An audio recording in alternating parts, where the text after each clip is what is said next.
नमस्कार मित्रों, आप सभी लोगों का हमारे चैनल श्री राम परिवार में हार्दिक स्वागत है।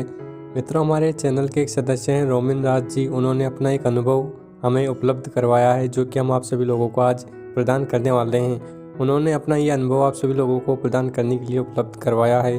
उनका ये अनुभव हनुमान जी से संबंधित है जो हम आज आपको इस वीडियो में उपलब्ध करवाएंगे। तो आप सारी वीडियो को ध्यान से सुनिएगा और उनका अनुभव आपको कैसा लगा ये ज़रूर बताइएगा, क्योंकि यह अनुभव जो है बहुत सारे लोगों के साथ हुआ है। और देखिए, अगर आप इसे ध्यान से सुनोगे तो आपको हनुमान जी की महिमा के बारे में पता चलेगा, क्योंकि उन्होंने हनुमान जी कोई विशेष साधना नहीं की थी, फिर भी उन्हें अनुभव प्राप्त हुए हैं। तो वो अनुभव आज उन्होंने आप सभी के सामने रखे हैं। सो उनके ही शब्दों में आज हम ये अनुभव आपको बताएंगे, तो आप कृपया करके ध्यान से सुनिएगा।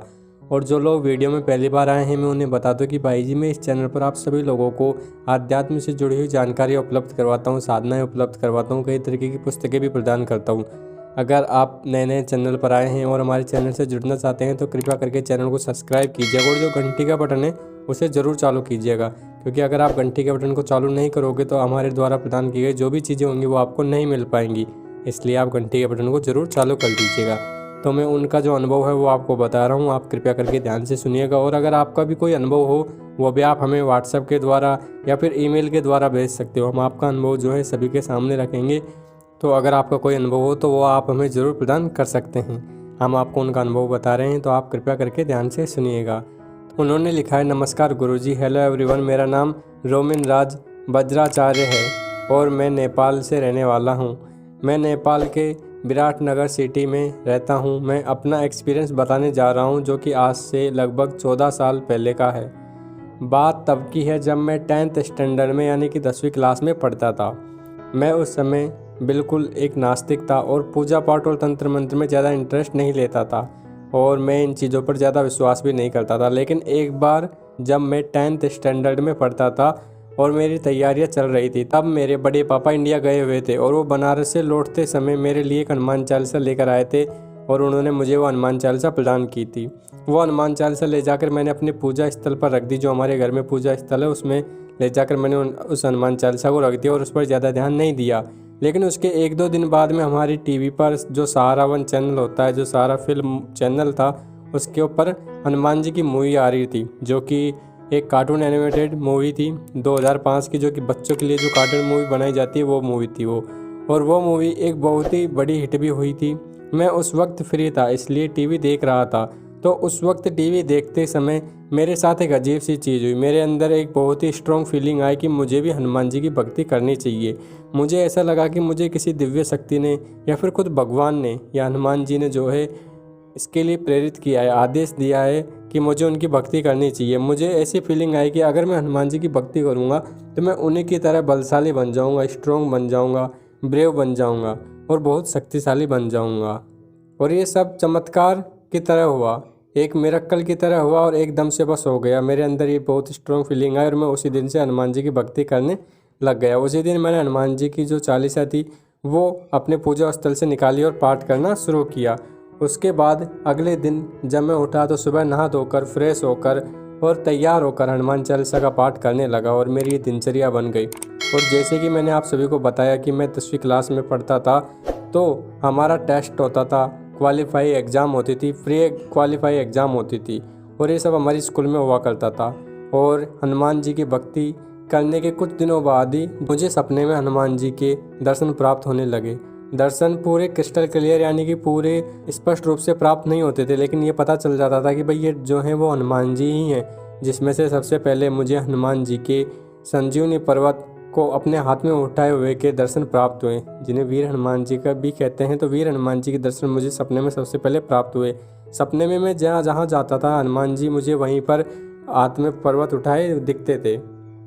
उसके 1-2 दिन बाद फिर से मुझे हनुमान जी उड़ते हुए नजर आए। उसके कुछ दिनों बाद जो है मुझे हनुमान जी की पूरी एक गोल्डन मूर्ति दिखाई दी, पूरा गोल्ड से बना हुआ हनुमान जी का मूर्ति दिखाई दिया। ये सब एक्सपीरियंस मुझे होने लगा जबकि मैंने कोई भी साधना नहीं की थी या कोई भी विशेष विधि नहीं की थी। और इसी के साथ साथ उस वक्त मेरी जो याददाश्त थी, मेरी जो बुद्धि थी, वो भी एक फोटोग्राफिक मेमोरी की तरह बन गई थी। मुझे अपने मेमोरी पावर में एक ड्रास्टिक चेंज नज़र आया। यानी उनका कहने का सीधा सा तात्पर्य यह है कि एकदम से एक बहुत बड़ा अंतर उन्हें नज़र आया कि पहले उनकी याददाश्त इतनी ज़्यादा तेज़ नहीं थी, लेकिन कुछ ही समय बाद में उनकी बुद्धि, उनकी याददाश्त बहुत ज़्यादा तेज़ हो गई, जिसके कारण मेरे फ्रेंड भी उस वक्त मेरी मेमोरी पावर देखकर दंग रह गए और मैं क्लास में बहुत ज़्यादा इंटेलिजेंट हो गया। इसको देखकर वो सभी बहुत ज़्यादा दंग रह गए। पहले मैं पढ़ाई में अव्वल था और बहुत ही अच्छा और ब्रिलियंट भी था, लेकिन बीच में मेरा पढ़ाई थोड़ा बहुत डगमगा गया और एक टाइम तो ऐसा आया कि मैं बिल्कुल बहुत ज़्यादा इंसेन हो गया और पूरी तरह से सेंसलेस हो गया।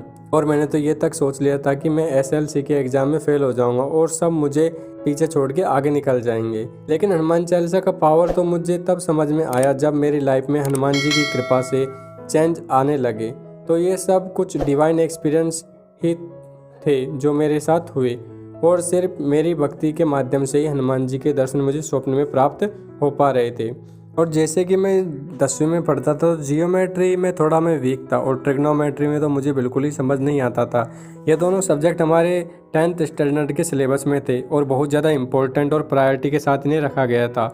और उस वक्त इंटरनेट पर जब मैं हनुमान जी के मंत्र और साधना सर्च कर रहा था तो मुझे उनकी 11 दिवसीय एक साधना मिली, जिससे हम स्वप्न में हनुमान जी से बात कर सकते थे। उस साधना के जरिए हम अपना कोई भी विश पूरा कर सकते थे और सबसे ज़रूरी बात कि हम अपने किसी भी तरह के प्रॉब्लम का सॉल्यूशन भी पा सकते थे। तो बस मैंने ठान लिया कि मुझे ये साधना करनी है, लेकिन मेरे पास कोई गुरु नहीं था और मुझे तंत्र मंत्र का ज़्यादा ज्ञान भी नहीं था, ना एक साधना का ज्ञान था। लेकिन फिर भी मैं मार्केट में गया और मैं हनुमान जी का एक बुक खरीदा जिसमें एग्जैक्टली यही साधना दी हुई थी और उस बुक के साथ साथ मैं एक हनुमान यंत्र खरीदा जो कि कॉपर प्लेटेड था, यानी कि ताम्रपत्र पर बना हुआ हनुमान जी का यंत्र उन्होंने खरीदा और एक रेड मूंगे की माला खरीदी, लाल मूंगा की माला उन्होंने खरीदी जिसको हम रेड कॉलर रोजेरी भी कहते हैं। और मंगलवार की तारीख से मैं साधना प्रारंभ कर दिया और इस साधना में मुझे 11 राउंड यानी कि 11 माला जाप रोजाना करना होता था, लेकिन मैं सिर्फ 11 बार मंत्र का जाप किया, मंत्र को बोला, माला को हाथ में लेकर और 11 दिन तक मैंने ऐसा ही किया। लेकिन सरप्राइजली मुझे उस वक्त टेम्परेरी ही सही एक ऐसी शक्ति मिल गई जो कि मुझे जियोमेट्री जल्दी समझ में आने लगी और ट्रिग्नोमेट्री के हर सवाल को देखते ही मुझे ये समझ में आता था कि इसमें कौन सा सूत्र लगेगा, किस तरीके से ये हल होगा। ये सब चीज़ें जो है समझ में आने लग गई। तो ये सब देखकर मैं बहुत शॉक्ड रह गया और मुझे स्कूल और ट्यूशन में डोमिनेट जो करते थे वो भी मेरा सम्मान करने लग गए, जो व्यक्ति मेरा अपमान करते थे वो भी मेरा सम्मान करने लग गए, मेरी रिस्पेक्ट करने लग गए। अब मैं एक मिरेकल के बारे में बताने जा रहा हूँ। मैंने अपनी एसएलसी एग्ज़ाम देने के पहले स्कूल में जो प्री क्वालिफाइंग एग्ज़ाम दिया उसके लिए मैंने बहुत मेहनत किया था और मैथमेटिक में जो अर्थमेटिक सेक्शन होता है उस अर्थमेटिक सेक्शन में एक इम्पोर्टेंट टॉपिक था यूनिटरी मेथड और MPSP और प्रॉफिट एंड लॉस की चैप्टर। और जो क्वेश्चन बैंक से हम मैथमेटिक की प्रैक्टिस किया करते थे, यानी कि जो मॉडल पेपर आते हैं उनसे ये मैथमेटिक यानी कि गणित का अभ्यास किया करते थे। उनमें से एक क्वेश्चन था जिनका इन्होंने 8 बार लगातार प्रैक्टिस किया था और एग्जैक्टली वही क्वेश्चन इनकी परीक्षा में भी आया। घर पर इन्होंने 8 बार इस प्रश्न को किया था, लेकिन जब परीक्षा में वो उस प्रश्न को करने बैठे तो उन्होंने 3 बार इस प्रश्न को किया, लेकिन वो बिल्कुल कंफ्यूज रहे, उन्हें समझ नहीं आ रहा था कि मुझसे कहाँ पर गलती हो रही है। बहुत ज़्यादा वो परेशान होते जा रहे थे। लेकिन परीक्षा में टोटल 3 बार इस प्रश्न को करने की कोशिश कर चुके थे, लेकिन ये प्रश्न हल नहीं हो रहा था। उन्हें समझ नहीं आ रहा था कि उनसे गलती कहाँ हो रही थी, लेकिन उनको इसका आंसर पता था कि इसका आंसर 70 ही आना है, क्योंकि उनको ये क्वेश्चन पूरा याद था और जो संख्या है उन्होंने मॉडल पेपर में यानी कि क्वेश्चन बैंक में देखे थे वो कि वो संख्या इन्हें पेपर में भी मिली थी, इसलिए इनको पता था कि भाई जो आंसर है वो 70 ही है। और अंतिम बार इन्होंने हनुमान जी का नाम लिया, जय बजरंग बली बोली। इन्होंने धीरे से जय बजरंग बली बोली क्योंकि यहाँ पर और भी स्टूडेंट बैठे थे परीक्षा कक्ष में, तो इन्होंने धीरे से बोला भाई कोई भी स्टूडेंट परेशान ना हो। और जब चौथी बार इन्होंने हनुमान जी का नाम लेकर उस क्वेश्चन को किया तो फटाक से वो क्वेश्चन हो गया, जिसको देख कर खुद भी आश्चर्यचकित हो गए और इनका जो आंसर 70 था वो एकदम से सही आंसर आ गया। और इन्होंने लिखा है कि मैं मन ही मन हनुमान जी को कोटि कोटि धन्यवाद कहा और कोटि कोटि थैंक्स भी कहा। और इसके बाद भी टाइम टू टाइम मुझे एक्सपीरियंस होते रहे जो कि मैं धीरे धीरे आपको बताऊंगा। ओके गुरुजी, तो ये मेरा हनुमान जी का भक्ति का एक्सपीरियंस था। तो देखिए ये उन्होंने अपना अनुभव साझा किया है। आप भी बताइएगा कि आपको उनका ये अनुभव कैसा लगा। ये अनुभव उनका जब का अनुभव है जब वो एक छोटे से बालक थे, उन्हें ज़्यादा पता नहीं था इन चीज़ों के बारे में, तभी भी उन्हें ये अनुभव प्राप्त हुआ है। और देखिए यही होता है, जो बालक होते हैं अगर वो इन चीज़ों को करते हैं तो उनको अनुभव बहुत ज़्यादा जल्दी प्राप्त होता है, क्योंकि उनकी जो शक्ति होती है वो बहुत ही उच्च लेवल की होती है, क्योंकि जो भी काम करते हैं सच्चे मन से करते हैं, उनके मन में कोई भी छल कपट नहीं होता। इसी कारण से हनुमान जी ने भी अपनी कृपा इन्हें प्रदान की और जो अनुभव थे इन्हें प्रदान किए। तो आपको अगर ये अनुभव पसंद आया हो तो आप नीचे ज़रूर कमेंट करके बताइएगा कि भाई आपको इनका ये अनुभव कैसा लगा, और आपको कोई प्रश्न है इस अनुभव से संबंधित तो वो भी आप नीचे कमेंट कर दीजिएगा, उसका उत्तर भी हम ज़रूर देंगे।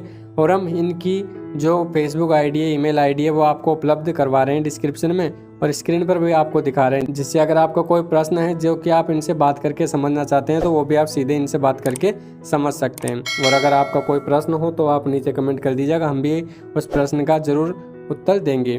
तो आप सभी लोगों का बहुत बहुत धन्यवाद करते हैं कि आप सभी लोगों ने इस वीडियो को पूरा देखा। और यही निवेदन है, अगर आपका भी कोई अनुभव है जो आप बताना चाहें, देखिए मैं ये नहीं कहूँगा कि भाई आप साधना के ही अनुभव बताइए, जीवन में बहुत सारे अनुभव होते हैं, हो सकते हैं कि आपके साथ कोई घटना घटी हो तो आप उस घटना के बारे में बता सकते हैं। आप किसी स्थान पर गए, कोई आश्चर्यचकित घटना आपके साथ घटी हो तो उस घटना के बारे में भी आप बता सकते हैं, जिससे कि लोगों को उस घटना के बारे में जानने को मिले, और हो सकता है कि जो सदस्य हैं चैनल के उनको उससे कोई प्रेरणा भी मिले। तो आप ज़रूर ऐसे अनुभव हमारे साथ साझा कीजिए। हमारी ईमेल आईडी हमने आपको डिस्क्रिप्शन में उपलब्ध करवा रखी है, वहाँ पर आप हमें अपने अनुभव भेज सकते हैं। हमने अपने व्हाट्सएप नंबर भी डिस्क्रिप्शन में उपलब्ध करवा रखे हैं, वहाँ पर भी आप जो भी अनुभव हैं वो भेज सकते हैं। और मैं एक बार फिर से बता देता हूँ भाई, अनुभव केवल साधना के ही नहीं, बहुत सारे अनुभव होते हैं जीवन में। कुछ ऐसे अनुभव भी हो सकते हैं जिनके द्वारा आपसे जो छोटे हैं उम्र में उनको प्रेरणा मिले, तो आप वो अनुभव भी प्रदान कर सकते हैं। अगर आप अपने जीवन की कोई कथा है, कोई कहानी है जो बताना चाहते हैं, कुछ गलतियाँ आपसे हुई और आप चाहते हैं भाई वो गलती कभी दोबारा कोई व्यक्ति ना करे, तो वो भी हमें बता सकते हैं। और अगर किसी भी जगह आप ये चाहेंगे भाई हमारे नाम के बिना आप ये चीज़ बताइए, तो वो भी हम करेंगे। उसके लिए आपको जो है अपने अनुभव हमें बताने होंगे। तो आप अपने अनुभव हमें हमारे ईमेल आईडी और व्हाट्सएप के द्वारा बता सकते हैं। फेसबुक पर भी आप अपने अनुभव हमसे साझा कर सकते हैं। तो अगर आपका कोई अनुभव हो तो आप ज़रूर बताइएगा, जिससे कि अन्य लोगों को भी उससे सीखने को मिले, अन्य लोगों को भी उससे प्रेरणा मिले। और हमारे रोमिन भाई जी का भी हम बहुत बहुत धन्यवाद करना चाहते हैं कि उन्होंने ये अनुभव हमें प्रदान किया। उनका भी बहुत बहुत धन्यवाद, और आप सभी लोगों का भी बहुत बहुत धन्यवाद कि आप सभी लोगों ने इस अनुभव को पूरा सुना। आपका बहुत बहुत धन्यवाद। जय माँ भवानी, माँ भवानी आप सभी का कल्याण करे।